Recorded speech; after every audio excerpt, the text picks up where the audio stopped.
Hello. I want to share some of my favorite stories. Now, I have a lot of those in my books. These are favorite conversations that I've had with animals and plants and bugs in the earth over the years. But I thought I'd share a few of my favorites that are not published. And one of them is a conversation that I had with a horse. But it began with a conversation with a dog.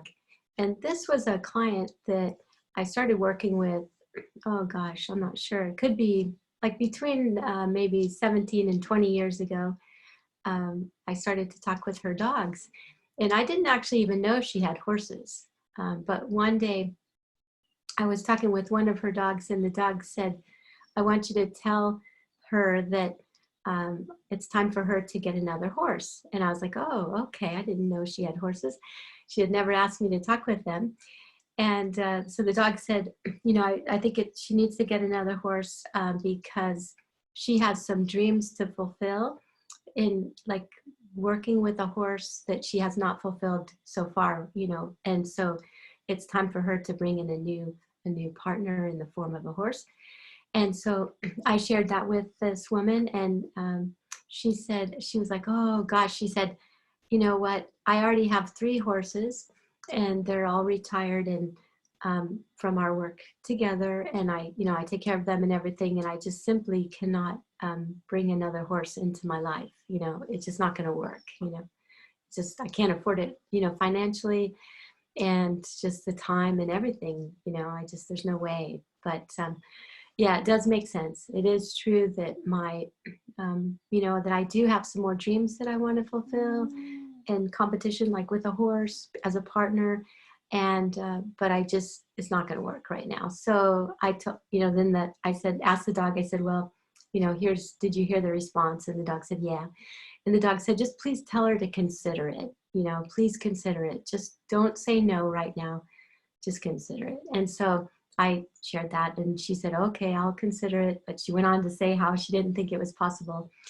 And it was really funny because a couple of weeks later, I got a message from her, and she said, from the woman, she goes, oh my gosh, she said, I found just the right horse. She said, she's amazing. And so she shared with me about her and everything. And the dog was all happy, as well. And so things just happened so fast. And then, a number of times over a year, so I talked with her, and I started talking with her horses too for her, and got to know, and got to know this horse and hearing about her, and her name's Cassie, the horse, and just amazing, gorgeous, gorgeous mare. Oh, that's Simone, my kitty. Hey, Simone. Hi, baby. Anyway, so anyway, but this one evening, then I remember I got this call, and I could see who it was, and I was like, oh my gosh, this is not normal for this client to call me in the evening. Usually she would call me during like business hours, kind of thing. It wasn't real late, but it was evening. So, and I picked up the phone, and she was all upset, and she said, oh my God, she said, she just broke her leg. Cassie just broke her leg. And she said, it was like a freak accident. And she said, I don't know what to do. I'm just like brokenhearted. I don't know what to do. She said, she's been picked up by like an ambulance, and they're taking her to a vet clinic. But she said the vets, they're going to assess, what to do. But a lot of times with a broken leg, this is a time where a lot of times people will just put them to sleep, because, a lot of times horses don't have the patience, and it's hard for them to they have to stand on their leg. They can't just lay down, things like that. It's extremely difficult, to manage something like this. And so, she was just devastated. And so I talked with the horse, Cassie, right then. I'd said, well, let me talk with her. And Cassie said, she said, just settle down. She said, settle down. She said, I'm going to need surgery. She said, I need surgery, and I want the surgery. She said, I want to go through with this, and I'm going to show you some miracles. So she said, just try to relax. I know this is hard, but she said, I'm calm, and I know it's going to be okay. And here she was, the woman said, and I'm saying the woman because I don't want to share her name, but she said, yeah, she's, even though she can't stand on her leg, you know, she's like holding her leg up and she's being transported and everything, but she's kind of being secured and everything, but she's in a, you know, a rough situation, but yet she's still calm, you know, she's really calm. And so, so next thing you know, she had surgery, and the vet said, you know, I don't know if you're really doing this horse a favor. You know, you may be better off to just put her to sleep, because this is going to be rough, and she may never really be able to move, you know, like walk very well, and she may suffer. And so we're really taking a chance. And so the vets were not very positive, you know, about the outcome. And it turned out that her leg, it was in the fetlock joint, which is a joint that's above the hoof.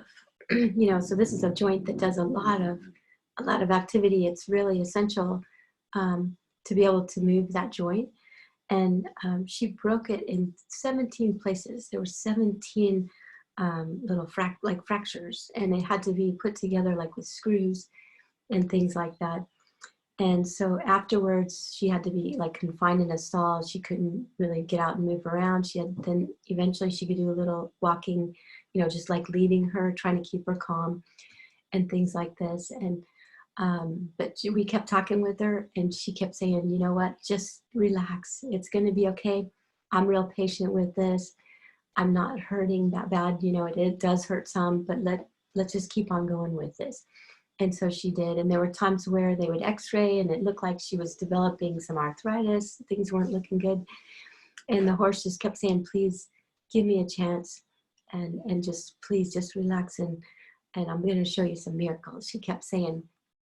And so we were just kind of really listening to her, but also kind of scared, you know, really. And then she was able to take her home. She had to stay at the hospital for, you know, a number of months, but she was finally able to take her home. And then she started walking her by hand. And within a year, this one time when I was talking with her person, she said, okay, I want you to start riding me now. And when I shared that with her person, she was like, no way, I'm not going to ever ride you. I'm not going to ride you. Are you kidding? I don't want to hurt you. And the horse reminded the woman, she's through me, she goes, you weigh like so little. You're like a fly on my back, you know, and I want you to ride me. Instead of walking me on the ground, I'd rather you sit on my back, and we could just walk for right now. And so finally, next thing I know, next time I talked with her, she's like, well, I'm riding her now. And then the horse is saying, I want you to start trotting me. I want you to start, let's do something more than a walk. And at first there was resistance, you know, from her person. And then she finally was like, okay, next time I talked with her, yeah, we're trotting now. Next thing you know, she's like, I want to canter, you know. And then after a while, it's like, I want to gallop, you know. And after a while, she's like, I want to start jumping again. This horse was a show jumper. She used to jump over fences. And she goes, I want to jump. And at first it was like, no way, I'm not going to do that. Next thing you know, she's jumping. And she's totally sound. You know, she's not limping in any way. She's like totally solid, looking fantastic. And she's telling us that her leg is actually stronger than the other leg, you know, that she's like a bionic horse, you know, and very excited and so happy to be working again, and absolutely joyous. And people that are watching her are just amazed. They're like, there's no way this horse could have broken her leg. This is crazy, you know. And so, and this has been, gosh, I think it's been, might have been about 10 years ago or so, 12 possibly, that this happened. And she is still performing and loving it, just loving it. And her person just loves to ride her. They're just so joyous, having such a great time. And the horse is always leading, saying, let's do this, let's do that. And so she did really show us some miracles, and just so delightful to be a part of that. And this is one of the examples of what's possible through communicating with a horse or any animals. We can find out, like, how do they feel? What do they want? Because in a circumstance like this, she could have easily been put to sleep right then. And these miracle experiences, which were really growing experiences for us human beings, you know, to trust and to give space for something like this to happen. These are the kind of things that can happen through communicating with the animals and hearing directly from them. What do they want? You know, how are they feeling? And so anyway, I just wanted to share that story with you. And I'll share another story. This is with regard to a cat. This happened, oh gosh, it's been quite a number of years ago. I was called, I don't do too many local, like in-person appointments, and because it works so well over the phone and through like a live video or a conference call. So it's really not necessary, and I can talk with a lot more animals, you know, by doing it remotely. But this person, she had heard about my work, and she just insisted, you know, that I come to her house. So I was like, okay, no problem. And so she lives in the neighboring town, and she said, I have 3 animals. One is a kitty that she said, I've had this cat for quite a number of years, and we have a deep, very deep bond. And then I have a kitty that I've only had for about a year, and a little doggy that I've had for about a year. And she said, I'm just really heartbroken because as soon as I brought in the new cat and the dog, my kitty, she started to go into the back bedroom and just hide in there. So she's either hiding under the bed, or sometimes she'll be like in the windowsill, kind of behind the curtains. And it just breaks my heart because I don't see her as much because I'm around, you know, out and about in the house. And like if in the evening I'm watching a program on TV or something, I wish she was there because she used to be there, but she isn't. And the woman shared with me, she just heartbroken. She feels terrible, like she let her kitty down, and she just felt terrible for bringing in the new kitty and the new dog, but yet she was very much in love with them, you know, adored them too. And at this point, couldn't stand the thought of you know, finding them new homes or anything like that too. And so, you know, she was just really, really upset about this. And she said, would you talk with my animals and let them know that I'm really sorry for, you know, for causing all this upset and everything. And so first thing, and she tried actually bringing the cat that was in the back room out into the living room, and she was like trying to hold her, and the kitty was just like trying to struggle to get away. Like she wanted to get back in the room. And I said, just let her go. You don't need to, she doesn't need to be here. Just let her be wherever she wants to be. So she did. And, but I shared with her, I said, you know, she was convinced that this cat was really upset with her and brokenhearted. And I said, that's not what I'm hearing from the cat. You know, Kitty adores you. She's not upset with you at all. And she doesn't actually dislike the new cat or the dog. She finds the dog extremely annoying. And because the dog is just bouncing up and down all over the place. She's just wild, you know, so much energy, you know, and she said is annoying for her, but she actually loves the dog and she loves the new kitty as well. And she was like really puzzled, you know, to hear that. She was like, because she was living with this belief of this kitty thinking that, you know, of her thinking the kitty was upset with her. And also feeling like she had let the cat down. And the cat said, you did not let me down at all. You did not let me down. And so she said, I want you to know that, and I want you to forgive yourself for thinking you let me down, and that also you let them down as well. And that you're the best mom in the world, and I just absolutely adore you. And if you're willing to forgive yourself and just accept that we are a family, all of us together, and we're meant to be here together, that we can be together, you know. And that she said, I'm being like your belief. You know, I'm isolating because you're convinced that I'm mad at you and that you've let me down. And I'm like living that reality to make it, you know, just to try to show you that it's not true, even though animals, sometimes they do things that kind of the opposite. So anyway, she just kind of was sitting with that for a moment.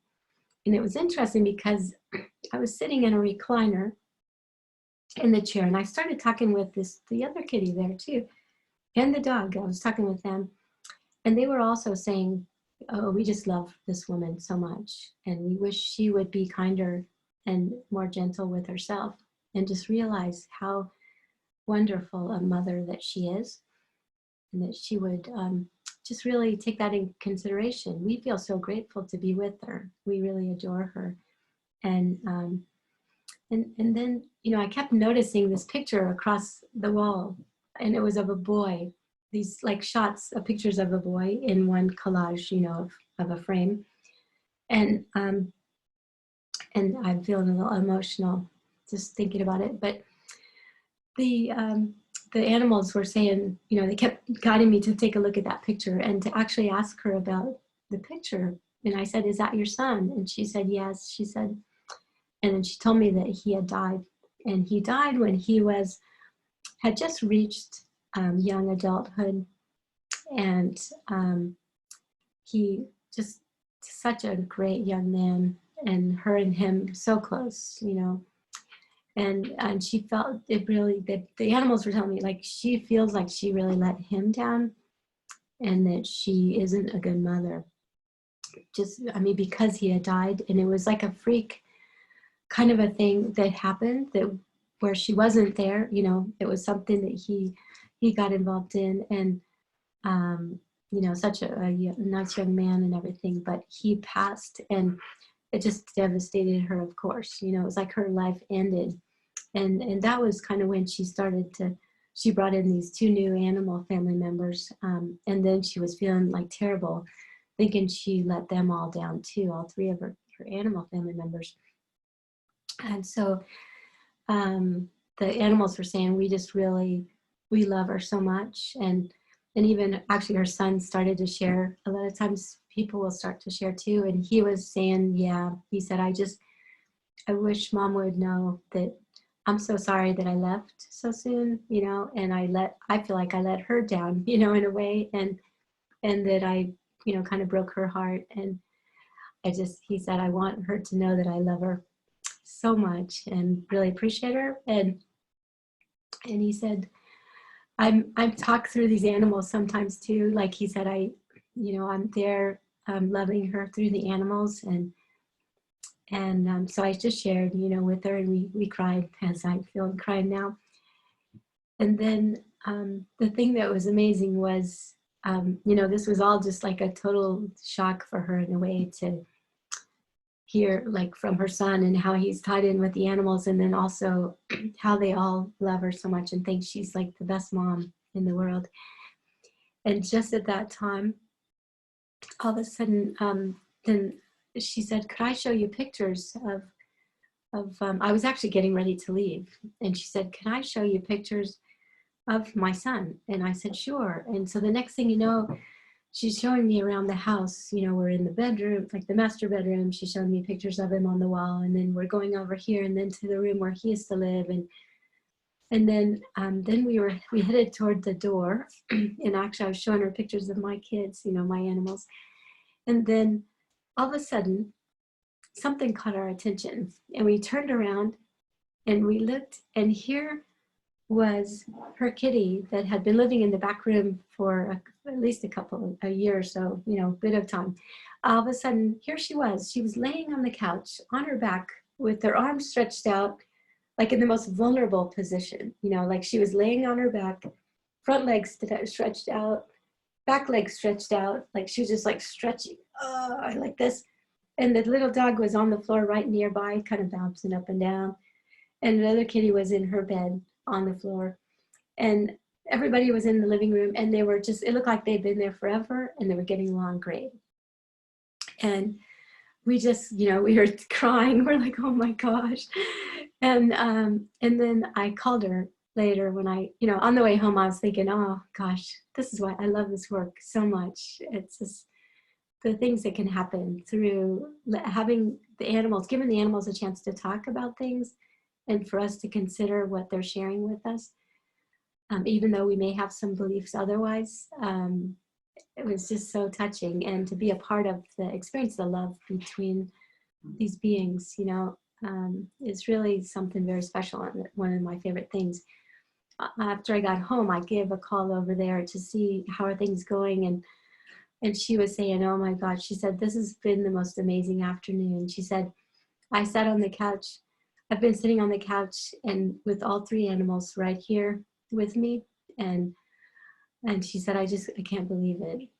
And she was very touched, you know. So that's another favorite story that I haven't shared. And I want to share one more story. There's so many of them, but one is a recent story, and it's a conversation with a cat for a woman. And this is a fairly new adoption, like within 6 months. And the woman, you know, was challenged because the cat has a lot of energy and kind of demanding in a way, playful, young, kind of, and wanting to engage all the time and things like that. And all of a sudden, just a lot more going on for her than what she was used to, trying to manage it. And she was kind of thinking, well, gosh, maybe I'm not the right person for him. I don't think he, for her, it seemed like he was kind of bored and maybe he's not fulfilled or happy, you know, because he's asking for things. Maybe that means he's not happy. And it broke her heart in a way because she absolutely loves him. But she felt like, well, gosh, maybe I can't, you know, be the person for him. So she was having some doubts. And so one of the first things that happened was he said, I adore this woman and I love her. Everything's perfect. You know, I'm actually real happy. And I'm asking for things because I just want to do it anyway. I'm like a teenager. I'm just like, yay, what, can I have this? Can I have that? Let's do this. And I don't mind her saying, no, I'm not going to do this right now, you know, or whatever. You know, things like that. So he said, I'm kind of looking for some structure here, you know, but it may occur that I'm not happy, but it's like, for me, it's a match made in heaven. I adore this woman. I chose her. And so it was kind of funny because I actually ended up performing like a marriage ceremony between them, you know, in a way where they both were acknowledging that they were absolutely delighted to be together. And there was no need to be concerned any further about, on her part, thinking that she's letting him down or that he needs to be somewhere else, like he's not fulfilled or something like that. So if she could just let go of that, like basically acknowledge anytime she has those thoughts, and then just remind herself, okay, wait a minute, I've heard from him and he's good, he's real happy. So I can create stories around this idea, but it's a mistaken belief here that he's not happy. And so let me be with the truth and the reality of what's going on here. And so for her to kind of get in that habit and shift in that way, then and then start to create some boundaries and things like that. So anyway, it was like preparing like a marriage. Actually, she said I'm like a marriage counselor for them. And then just talking with him about some other details, like when he's very active or he's asking for something, he said, you know, it's not that there's nothing wrong. He said, when I'm asking for something, you kind of jump to automatically thinking there's something wrong and that you're letting me down or you're not providing. So how about if you just notice what I'm doing exactly, like I'm actually playful, I'm running around, I might be looking at the windows and the doors and different things, and it may, you know, I'm demanding your attention and stuff, but that doesn't mean you have failed me, because he said you're jumping to an automatic thinking that you're not doing a good job. And then you're looking at things like through a lens, like through my eyeglasses. If this lens frame is a belief, this is like a belief that I'm looking through. And if I have the belief that I'm letting him down, I'm not, I'm doing something wrong, I'm failing, then everything I see through these lenses is going to show up in a way where whatever he does is just gonna look that way too, because that's my belief. That's like here before he came along, you know, so to speak. And something about the way he's being is triggering that. So if I can get that this is a belief structure, it's not necessarily true. And it doesn't necessarily have anything to do with him, you know, so I could take these things off, you know, and just go without them and see freely. But I'm gonna put them on so I can see better. But anyway, so keeping that in mind, that when he's being active, he's being playful and everything, he's just being active. He's being playful. He may ask her to do something with him. He may ask for something, but that doesn't mean things are bad. And a lot of times with him, he's actually celebrating and he's so joyous he can't contain himself. So that was like a new revelation for her and a relief to lift off her shoulders, because she adores him and loves him. But what occurred to her as being discontent, unhappiness, unfulfilled, bored, that was really a drag for her, really starting to upset her, because she loves him and she wants him to be fulfilled. So having this automatic belief that he's not happy, it made it so that next thing you know, it's like a huge stress having him in her life. And this happens, unfortunately, it happens a lot where, and I've experienced it myself too. But in talking with the animals, got it straight, you know, because our guilt and can just nag on us, and it can be something that we create, that the person, when we talk with them or the animal, they may say, I don't even know what you're talking about, you know. They may not be having any problem whatsoever, and often that's the case, but we've created a story, and then it causes us tremendous stress, and then anything that triggers the remembrance of that story causes more stress. So unfortunately, a lot of animals end up back at the shelter because of that. You know, a lot of situations where it could have worked out great, but we didn't feel like we were the one. And it really goes back to something a little more deeper about our relationship with ourselves. And this is a part of, you know, every animal is unique in what they bring to us. And, but one of the things is for us to love ourselves. And it's an ongoing journey for every one of us human beings. Yeah. So anyway, this was when I actually used my glasses as an example of the lens. And she was like, oh my gosh, I really get it. Oh my gosh, that just frees me up quite a bit. You know, that I can see whatever he's doing and not doing, that they're not necessarily doesn't necessarily mean anything, you know. So anyway, she's very happy with regard to that. Now, okay, one more story and then I promise I'll stop. Okay, so yesterday, so actually I need to get two more, possibly. It's hard to stop, but I was talking with a little doggy yesterday, and his person was very concerned because she, well, one thing, she said he's not eating so good, and he's a puppy. He's like about 6 months old, and all of a sudden he's not eating very well, like he doesn't want any breakfast. And so she's really concerned and trying to, like, getting him some medicines and different things. Anyway, so she said, will you talk with him and ask him some questions? I said, sure. So I said, hey, so I was asking him, like, how do you feel in the morning? Like, what's it like? Why don't you want to eat? And then he said that there are some things that he's eating that are causing him to have a little bit of a tummy upset. And so I said, okay, all right, so let me talk with you about these things.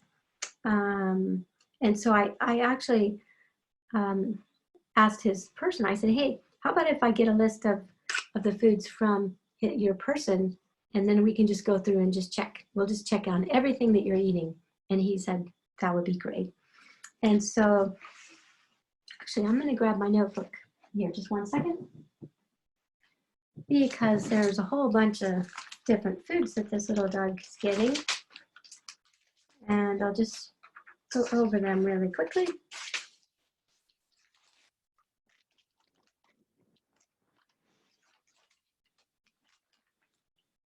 Okay, let's see if I can read my writing. All right, so she said she had been feeding him, and basically what she did was she just shared with me anything that she's been feeding him, even things that she's not feeding him right at the moment, but that she could go back to feeding. So we could just cover everything. Okay, so I'm just gonna go through the things I see here, like cabbage. He wasn't too keen on it, and he said it caused him some gas. Brussels sprouts, he said the same, that he gets a little gas with Brussels sprouts. Also broccoli, he said would be a problem, even though he wasn't eating broccoli, but for him, a tiny bit might be okay, but it could cause him some gas. he said, okay, so she said she feeds him buffalo. He said he loves it and it works fine. You know, he does fine with it. Also, sweet potatoes are fine. She said yogurt. He said he loves the taste of it, but he said it causes me gas and I just get in pressure in my tummy and I can feel it like going through my stomach all the way out through the intestines and everything. He said it just doesn't agree with me. Also, she had said that she feeds him some watered down milk. He said same as the yogurt, doesn't work. Also some organic chicken. He said yes, I like it and I feel fine. Cucumbers, he said okay, but not too much. Also pumpkin was okay. Rice is okay, but not too much. She said I'm feeding him some quinoa. He said it's not agreeing with me. It doesn't feel good. Also beef, he said yeah, I like it and I can eat it. Parsley, he said no, doesn't agree with me. I have a reaction to it, like I feel gassy and stuff. Carrots, those are fine, lightly cooked. Also, then she asked, she said, well, how come he'll eat the yogurt readily, but he won't eat the beef a lot of times, you know, unless it's a certain way. And he said with the yogurt, he likes the taste, but as soon as he starts eating it, he does start to feel bad. Like by the time he's finished it, he's already not feeling good. With the beef, he said he doesn't have any bad feelings with it, but he said it needs to be prepared a certain way. He's particular. I started thinking, I think you're going to be her chef here, her guide for being the chef. She said, well, I was trying to feed it to him raw. And I just want to say that every animal's different. So I'm not saying anything, and I'm just listening to this little doggy. This doggy said, I don't do well with the beef raw. And he said, I prefer it cooked, and not just a little. On this one, he said, I prefer it cooked a bit more. And then we even talked about, do you like it cooked with vegetables or just by itself? And so he gave some information on that. But also, something came out where he said, you know, my person she has an idea that I'm not eating enough. And she forgets how small I am and how small my stomach is. You know, it's very tiny. I'm a little doggy. I think, you know, like less than 10 pounds. And so he said, I want her to do a little research into what is the approximate amount. You know, of course, every dog's different, a little different, but what is an appropriate amount for a dog of my size, my age and everything to be eating. I want her to kind of visualize it, like how much that is, because she's trying to feed me too much. And when I eat, like for instance, you know, if I eat the certain amount that I need or whatever, and then she thinks that I didn't eat enough, she thinks there's something wrong. So anyway, so he said, I want her to work with that, but make these changes in my diet. And he said, I think that will, that's going to take care of things for me. And actually there was something else that came up, because I said, what about treats?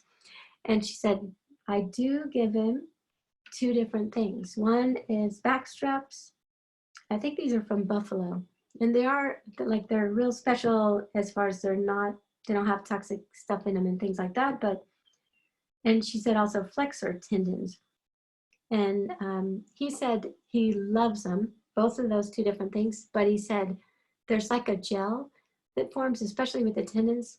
He said, as I'm eating it, and he said it kind of makes me feel yucky. He said it's sort of like eating something healthy, like maybe a particular type of chips that have really good ingredients and they're prepared in a good way. But if we overdo it and we eat too many of them, we kind of can feel yucky. He said, that's how it is for me. I love the taste, he said, as it's going in, but I end up getting way too much. So he said, you could either discontinue those, which he said, I really would love to keep eating them, or just give me a tiny bit, like only let me eat for a certain number of minutes. Let me chew on these things for just a few minutes, time it, you know. And because those two are causing me problems. And the problems that he was having was a lot of nauseousness, where he just felt kind of yucky and he didn't want to eat. And his is just a little puppy. And he was getting to where he used to like to cuddle and be touched, and he was kind of sleeping off to himself. Like he didn't want to be touched and everything because he just didn't feel good. So I just got an email back from her this morning, and she said that she didn't feed him she held back on the back straps and the flexor tendons, and she took out the yogurt, the milk, and the quinoa, the parsley, and no Brussels sprouts or cabbage or broccoli or anything like that. And that's not to say that it's, because a lot of dogs, it's good for them to have these broccoli and things like that. But for this doggy, no.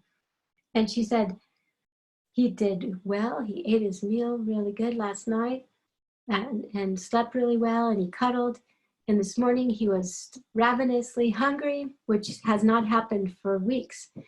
And he just ate up everything, and he's back to normal, playful and everything. And she's just so happy to hear that. So yeah, so makes me happy too.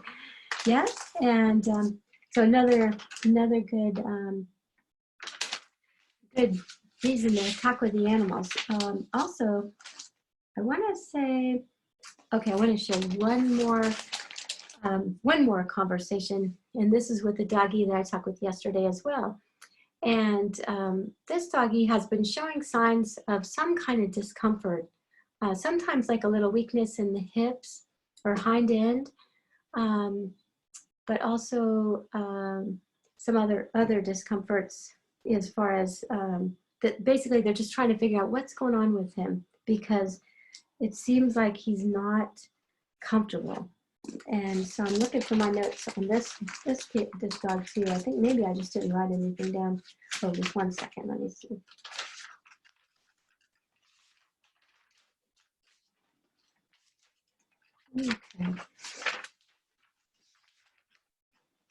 Okay. I remember most of it.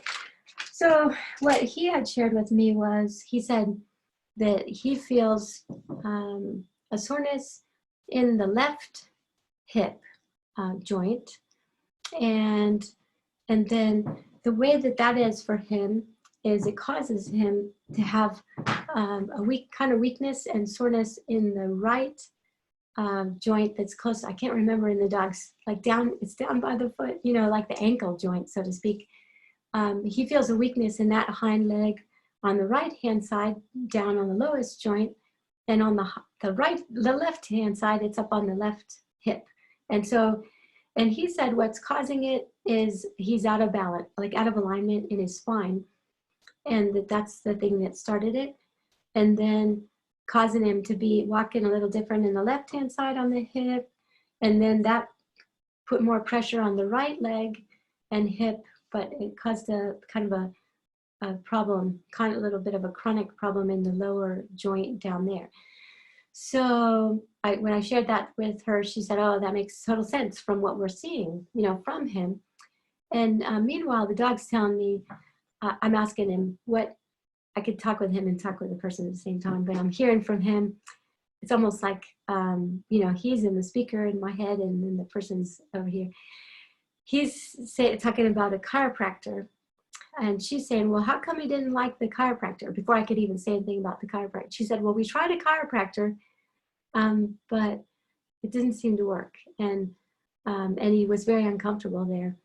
And he said, I didn't like the person. He said, I did not like the person. And he said, the person was way too forward for me, and actually I could tell the person's very skilled and everything, but just kind of moved right in quick, kind of excited to make a difference for me. But I was kind of like, wait a minute, let's get to know. The dog was like, wait a minute, excuse me, can we talk for a few minutes first? Let's have a little consultation and, get acquainted before you touch me. And so the dog didn't like that, the way the chiropractor was. And so he kind of fought it, and it was not a good experience, for him. But he said, you know what, you can find a good person, and it could be, and he said he thinks he would probably prefer a woman, or a guy who's kind of more mild-mannered and is going to take the time to get to know him, a little bit. Not to say that all guys would be jumping right in And I really got a sense that this chiropractor is really good and just really excited about being able to make a difference. But with this particular dog, it just didn't work, so well. With a lot of dogs, it'd be like, oh, thank you so much. This feels a lot better. But with this guy, he was just so resistant that he made it so it didn't really, he didn't get the results that he could have gotten if he would have accepted the treatment from the chiropractor. So, but anyway, he said he wanted his person to be on the search for someone, and they may not actually be called a chiropractor. They could also be like an osteopathic or do osteopathy, like an osteopath. But they do some kind of very gentle kind of manipulations. And he said he may need a series of those kind of treatments, maybe not too many, but some, to get him in alignment and to help him stay in alignment. And then he also said that he needs some physical therapy, and that this is something he would love for his person to do. And he said, you're already doing these things in a way, but if you will title them as a physical therapy, then it'll be more meaningful and it's going to make more of a difference. Like you and I will be real partners in this. So one of the things he suggested was taking him, like walking him with a leash in a lot of straight lines, like going straight out and coming back. I mean, he could do a big circle, but not too many circles and stuff, just more straight, walking him straight.